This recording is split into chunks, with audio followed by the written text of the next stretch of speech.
தென் அந்த வீடியோட கண்டினியூஷன் தான் இது. வேற என்னென்ன டவுட் இந்த வீடியோ பார்க்கலன்னா பார்த்துட்டு இந்த வீடியோ கொண்டு வாங்க. வேற ஒன் வேர்ட் எழுதும் போது தெளிவான ஒரு விஷயம் செய்யணும். என்ன செய்யணும்னா ஆன்சர் எழுதி பக்கத்தில் ஆப்ஷன் எழுதிருக்கும். ஓகே, அதை நம்ம ஃபஸ்ட்டு நான் தெளிவாக தெரிஞ்சுக்கணும். ஏன்னா வந்து நீ சில நேரம் டைம் இல்லை அப்படின்னா அந்த பிரிது அப்படின்னு சொல்லிட்டு பக்கத்தில் பீன்னு சொல்லி போட்டாரோ அந்த ஆப்ஷன் வச்சு ஒரு மார்க் கண்டிப்பாக கொடுப்பாங்க. அது வந்து பேருக்கு வந்து மொதல் எழுத்து அடுத்து என்னது அட்ரஸ்க்கு வந்து போட்டு எழுதிக்கலாம். ஓகே, அடுத்து போட்டு எழுதிக்கலாம் ஊருக்கு. வேற அப்படி இல்லைன்னா நம்ம தமிழ்நாடு போட்டு எதிர்மொழி எழுதிக்கலாம். வேற என்ன கேள்வி?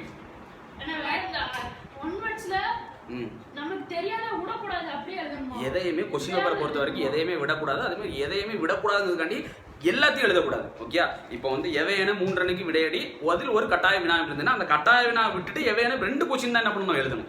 ஓகே, இப்போ வந்து ஒரு இது சொல்லியிருப்பாங்க. என்ன சொல்லியிருப்பாங்க? எவையேனும் 4க்கு விடையலின்னு கேட்டிருக்காங்க. ஓகே, அப்போ 4 கொஸ்டின்னா அதில் இருக்கிறதுல என்ன பண்ணணும்? 3 கொஸ்டின் எழுதிடணும். அந்த ஒரு கட்டாய வினா உனக்கு தெரிஞ்சதுன்னா எழுதணும், இல்லைன்னா என்ன பண்ணக்கூடாது? எழுத தேவையில்லாமல் எழுதக்கூடாது.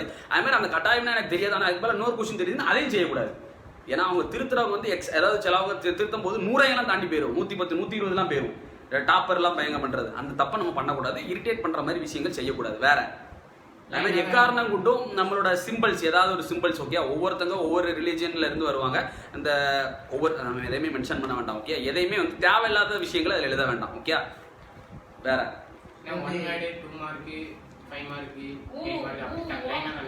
எதை எழுதினாலும் சப்டிவிஷன் முக்கியம். இப்போ பகுதி 2ல் நான் எழுத போறேன், அதுல பிரிவு 1 அப்படிங்கிறது நம்ம எழுதிருந்தா தப்பு இல்லை. அடுத்து என்ன பண்ண போறேன்? விடை எண் 16 அப்படிங்கிறது சைட்ல தெளிவா வந்து பெருசா எழுதிருக்கும். ஓகே, அந்த வார்த்தைகளை வந்து கொஞ்சம் என்ன பண்ணணும், கொஞ்சம் பெருசா எழுதணும். ஏன்னா வந்து பேப்பர் திருத்த போறாங்க, எந்த வயதினர் திருத்த போறாங்கன்னு நமக்கு தெரியாது. நம்ம வந்து இன்னைக்கு எழுதி அவங்களுக்கு அதை ரீட் பண்ண முடியாத கஷ்டம் மாதிரி ஆக்கிடக்கூடாது. வேற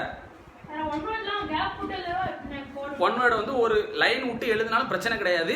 ஆனா வந்து பெட்டர் ஒரு பேஜ்ல கவர் ஆகிற மாதிரி ஒன் வேர்டு எழுதிருங்க. ஓகே, அந்த 15 ஒன் வேர்டு இருக்குன்னா அந்த 15 ஒன் வேர்டு ஒரு பேஜ்ல கவர் ஆகிற மாதிரி எழுதிருங்க. 20 லைன் இருக்குன்னா அதுல ஒரு ஒரு 10 ஒன் வேர்டுக்கு லைன் விடாம எழுதிட்டு ஒரே ஒரு பேஜ்ல ஒன் வேர்டு வந்துடணும். ஏன்னா அப்பதான் நம்ம அந்த மீதி 2 ஒன் வேர்டை சில நேரம் என்ன பண்ணுவாங்க, அவசரத்துல அந்த 2 ஒன் வேர்டை வேற எங்கேயாவது எழுதி வச்சுக்குவான். அதனால ஒன் வேர்டு எடுத்தீங்கன்னா அப்படின்னா ஒரே பேஜில் அந்த ஒன் வேர்டு இருக்கணும் அப்படிங்கிற மாதிரி எழுதணும். அப்போ கடைசி ஒரு 1/4 மணி நேரம் எக்காரணம் கொண்டு நம்ம எழுதிருக்கிறதெல்லாம் கரெக்டாக எல்லாத்துக்கும் நம்பர் போட்டுருக்காம அப்படின்னு சொல்லி தெளிவாக வந்து பார்த்துக்கணும். அது 1/4 மணி நேரம் கடைசி யூஸ் பண்ணிக்கணும். வேற எழுதியுமே எழுதக்கூடாது. உங்களோட ரோல் நம்பர் உங்களோட ஆன்சர் ஷீட்டில் எந்த இடத்துலையுமே இருக்கக்கூடாது. ஓகே, அதான் நான் ஃபஸ்ட்டே நான் சொன்னேன், எந்த விதமான நம்ம கும்பிடுற சாமியோட மென்ஷன் பண்ணுறது எதுவுமே அதில் வந்து வேண்டாம். ஓகே, அதுமாதிரி ரோல் நம்பரோ உங்களோட பேரோ உங்களோட ஊரோ உங்களோட விலாசமோ எதுவுமே அந்த பேப்பரில் இருந்து இருக்கக்கூடாது. அந்த பேப்பரை நம்ம எடுக்கிறோன்னா, இப்போ வந்து அருண்குள்ள பேப்பரை நான் எடுக்கிறேன்னா இது அருண்குள்ள பேப்பர்னே தெரியாத அளவுக்கு தான் அதில் இருக்கணும். ஓகே, யார் பேப்பர்னே தெரியக்கூடாது. அவ்வளோதான். வேற என்ன கேள்வி? கவிதை வந்து புக்கில் உள்ளதான் கேட்பாங்களா, இல்லை வேற ஏதாவது வெளியே பிக்சர் வரணுமா? பிக்சரோட டயக்ராமா? பிக்சர் வந்து எதுனாலும் கேட்கலாம். ஓகே, நான் அதான் என்ன சொன்னேன், இப்போ இங்கே வந்து என்ன சொல்லியிருக்காங்க, ஒருத்தருக்கு வந்து ஹெல்ப் பண்ணுற மாதிரி ஒரு இமேஜ் வந்து போட்டு பக்கத்தில் யாராவது ஃபோட்டோ எடுக்கிற மாதிரி எடுக்காங்க. ஒரு பிக்சரை கொடுத்து காட்சியை கண்டு கவிஞரை எழுதுக அப்படின்னு சொல்லியிருக்காங்க. அப்போ தற்கால சமயத்தில் எல்லாரும் வந்து கைபேசியில் மூழ்கி உள்ளனர். செல்ஃபோன் எழுதக்கூடாது, கைபேசி. இந்த மாதிரி சுத்த தமிழ் கலந்த வார்த்தை எழுதணும். இல்லைன்னா என்ன பண்ணலாம்னா தொலைபேசி, கையில் உள்ள தொலைபேசி அப்படின்னு சொல்லி எழுதிடணும். ஏன்னா கைபேசிங்கிற வார்த்தை அங்கே வரல அப்படின்னா கையில் உள்ள தொலைபேசி அப்படிங்கிறத என்ன பண்ணிடணும், எழுதிடணும். அதாவது அதில் செல்ஃபோனை யூஸ் பண்ணிக்கிட்டு இருக்காங்க அப்படின்னு சொல்லி எழுத செல்ஃபோனை பயன்படுத்திக்கிட்டாங்க. சுத்த தமிழில் யோசிக்கணும். எனக்கு அது வரலாம் அப்படின்னா நான் சுத்த தமிழ் மாதிரி என்ன பண்ணிக்கணும், எழுதிடணும். வேற இது கவிதையில் வந்து 8 லைன் எழுதணுமா, இல்லை அதுக்கு மேலே வரலாம்? மேலேயும் எழுதலாம், தப்பே கிடையாது. 8 லைன் தான் எழுதணுங்கிற அதில் எதுவுமே மென்ஷன் பண்ணலையே. நமக்கு வந்து அதிகமாகவும் எழுதலாம். ஆனால் என்ன, ஒரு கவிதை மாதிரி இருக்கணும்.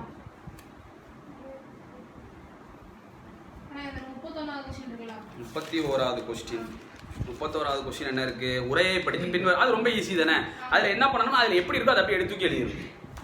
இப்போ என்ன பண்ணுங்க, அதில் 3 கொஸ்டின் கேட்டிருக்காங்கன்னா 3 கொஸ்டினுக்கு 3 மார்க் வந்து கொடுக்காங்க. அது என்ன சொல்றாங்க, எவையேனும் 2 கேட்டிருக்காங்க. அப்போ அதில் நான் ஒரு கொஸ்டின் என்ன பண்ண வேண்டாம், எழுத தேவையில்லை. அந்த பேராகிராஃப் ஒன்று கொடுத்துருக்காங்களா, கீழே அந்த கொஸ்டின்ல அந்த வார்த்தை எங்க இருக்குன்னு அந்த பேராகிராஃப்ல தேடணும். உங்களுக்கு அது கன்ஃபியூஷனா இருக்கு அப்படின்னா அந்த 2 லைனையும் சேர்த்து எழுதி வச்சிருங்க.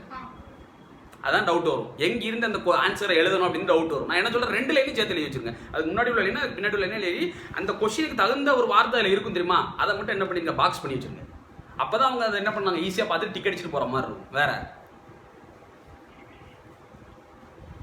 வந்து 45வது கேள்வி வந்து கொடுத்துருக்காங்க. 45வது நெடுவினாவா புக் பேக் மாதிரி இருக்கு. இன்னொன்று வந்து இன்னொரு கொஸ்டின் வந்து எடுத்த மாதிரி இருக்கு. புக் பேக் உள்ள கொஸ்டின் கேட்டிருந்தா நம்ம கையை வைக்கணும். இன்னரில் உள்ள கொஸ்டின் கேட்டிருந்தாங்கன்னா அதை என்ன சொல்லிட்டு இருக்கேன், கடைசி எழுதணும்னு வச்சுக்கேன். இப்போ வந்து நம்ம பகுதி 5ல் வந்து நீங்கள் வந்து 45வது கொஸ்டின் டவுட் இருக்குது எனக்கு அப்படின்னா அந்த பகுதி 5 நான் என்ன பண்ணணும், கடைசியில் எழுதணும். மீதி எல்லா செக்ஷனையும் முடிச்சுட்டு தான் என்ன பண்ணணும், கடைசியில் எழுதணும். ஏன்னா அதில் டவுட்டில் இருக்குது, நம்ம ஃபஸ்ட்டே அதை எழுதி நம்மளோட பேப்பர் திருத்தவங்களுக்கு ஒரு பேட் இம்ப்ரெஷன் மாதிரி கொண்டு போயிடக்கூடாது. ஓகே, கதை அடிச்சு வச்சிருக்கோம் அப்படிங்கிறது தெரியாமல் செய்ய சொல்கிறேன். வேற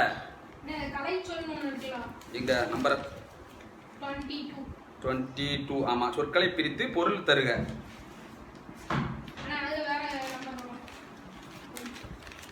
சரி, ஓ இது வந்து தமிழில் உள்ளது இங்கிலீஷில் எழுதுற மாதிரி. நமக்கு வந்து ஹாஃப் இயர்லி கொஸ்டின் எப்படி இருக்கோ அதுபடி தான் பப்ளிக் எக்ஸாம் கொஸ்டினும் வந்து வரும். அதனால ஏன் சொல்கிறேன் அப்படின்னா குவார்டர்லி கொஸ்டின் வந்து பாதி போர்ஷன் தான் நம்ம வந்து எழுதியிருப்போம். ஆனால் ஹாஃப் இயர்லியில் நம்ம வந்து ஃபுல் போர்ஷன் எழுதிப்போம். ஹாஃப் இயர்லி கொஸ்டின் அதாவது அரையாண்டில் என்ன கொஸ்டின் இருக்கோ அதே வந்து திருப்பி ரிவைஸ் பண்ணுங்க. ஓகே, புக் பேக்கில் உள்ள கொஸ்டின் தான் படிச்சிருக்கீங்க, புக் பேக்கில் உள்ள கொஸ்டின் அதில் கட்டாயம் வந்து வரும். ஓகே வேறு எதுவும் டவுட் இருக்கா? 8 மார்க் எழுதி முடிச்சுட்டு அடுத்து 5 மார்க் குழப்பக்கூடாதுன்னு அதான் நான் இப்போ சொன்னேன். பகுதி 5 நம்ம எடுத்துட்டோம் அப்படின்னா அதில் 3 8 மார்க் இருக்கா, அந்த 3 8 மார்க்கில் எனக்கு 2 தான் தெரியுது அப்படின்னா அதை கடைசியில் கொண்டு போய் எழுதணும். இல்லை நான் அதை எழுதிட்டு இருந்தால் போவோம் அப்படின்னா அந்த 3 8 மார்க்கில் நல்லா தெரிஞ்ச 2 8 மார்க்கை ஃபஸ்ட்டு எழுதணும். அதில் 2ல் எது நல்லா தெரியுதோ அதை ஃபஸ்ட்டு எழுதணும். 2வது கொஞ்சம் உழப்புறது 8 மார்க்கு, 3வது கதை தான் அடிக்க போகிறோம் அப்படின்னா அது 3வது தான் எழுதணும். அது இல்லை 8 மார்க் எழுதி முடிச்சுட்டு 5 மார்க் எதாவது எழுதாம விட்டோம், அதை கடைசி 8 மார்க் எழுதி முடிச்சுட்டு நான் என்ன சொல்லியிருக்கேன், ஒரு பகுதியை எடுத்துட்டு அந்த பகுதியை ஃபுல்லாக முடிச்சிடணும்.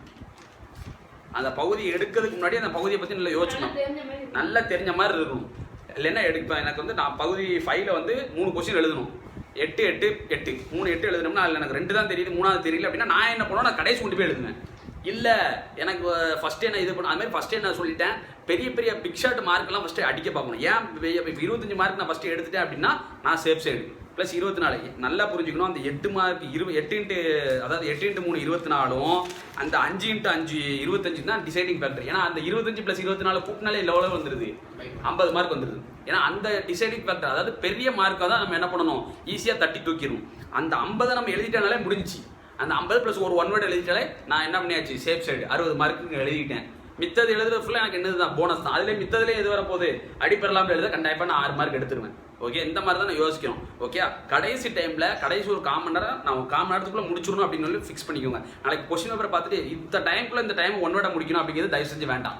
கொஞ்சம் ஸ்பீடாக எழுதணும், அந்த சேம் டைம் நீட்டாகவும் எழுதணும். ஓகே, தேவையில்லாத கலர்ஸை யூஸ் பண்ணக்கூடாது. பிளாக் ப்ளூ மட்டும்தான் யூஸ் பண்ண போகிறோம், பென்சில் யூஸ் பண்ணிக்கலாம். ஓகே, எதையுமே பக்கத்தில் உள்ளவங்கள்ட்ட கடை வாங்கணும்னு நினைக்கிற எண்ணத்தில் போகக்கூடாது. அதுமாதிரி எக்ஸாம் வேலைக்கு முன்னாடி போகும்போது ஓவராக சாப்பிட்டு போயிடக்கூடாது. தூக்கம் வர்ற மாதிரி இந்த பொங்கல் இதெல்லாம் சாப்பிட்டு போகிறது